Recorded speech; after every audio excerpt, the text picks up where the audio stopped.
April 15, 1707, in Basel, Switzerland, a child was born who would rewrite the language of mathematics forever. Leonhard Euler wasn't just gifted, he was extraordinary. While others struggled with numbers, Euler saw patterns, beauty, and infinite possibilities. By the age of 20, he was already making groundbreaking discoveries. He introduced notations and formulas that are still used today, foundations of calculus, engineering, and physics. But life tested him in unimaginable ways. Euler gradually lost his eyesight, until he was completely blind.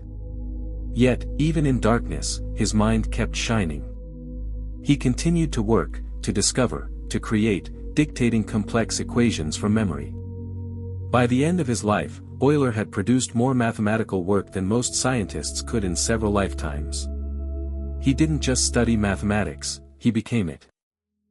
September 22, 1791. London.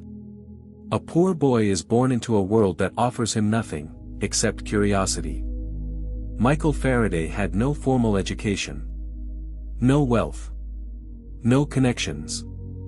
He worked as a bookbinder's apprentice, but instead of just binding books, he read them. Science became his escape. His obsession. One day, he attended a lecture by a famous scientist, and everything changed. Faraday began experimenting. Failing. Learning. Trying again. Until one moment, changed the world forever. He discovered electromagnetic induction, the principle behind electric generators. The same principle that powers cities, industries, and your everyday life. From a poor apprentice to one of the greatest scientists in history. Faraday proved that curiosity can generate power greater than electricity itself. February 22, 1857. Germany. A brilliant mind is born, destined to prove the invisible. Heinrich Hertz entered a world where scientists believed in theories, but lacked proof. There was one idea, proposed by James Clerk Maxwell, about invisible electromagnetic waves. But no one had ever seen them. Hertz decided, he would. Through relentless experiments, sparks, and precision. He finally demonstrated that these waves were real. Invisible, yet powerful. His discovery laid the foundation for radio, television, and wireless communication. Wi-Fi. Satellites. Mobile networks.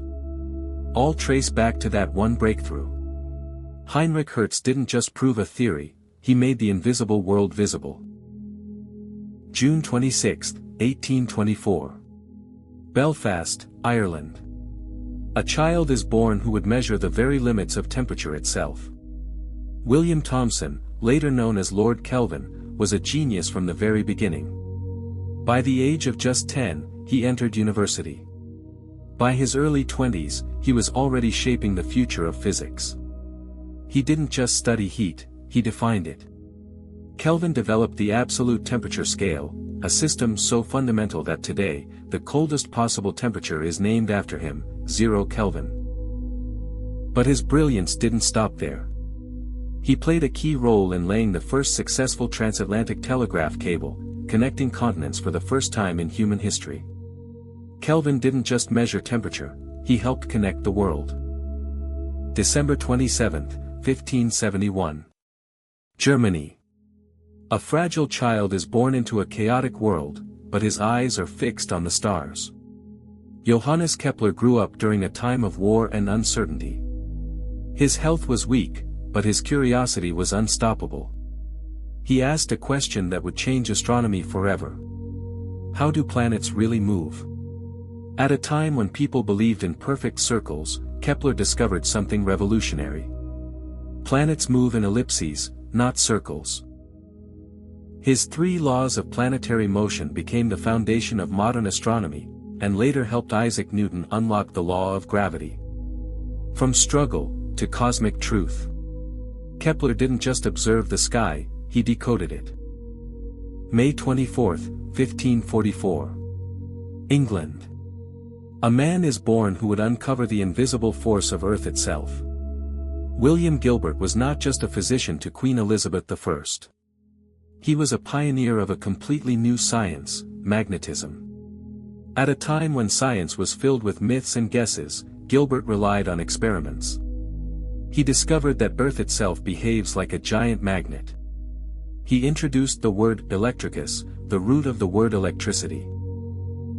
His book De Magnete became one of the first truly scientific works based on experimentation. Gilbert didn't just study forces, he revealed the hidden powers of our planet.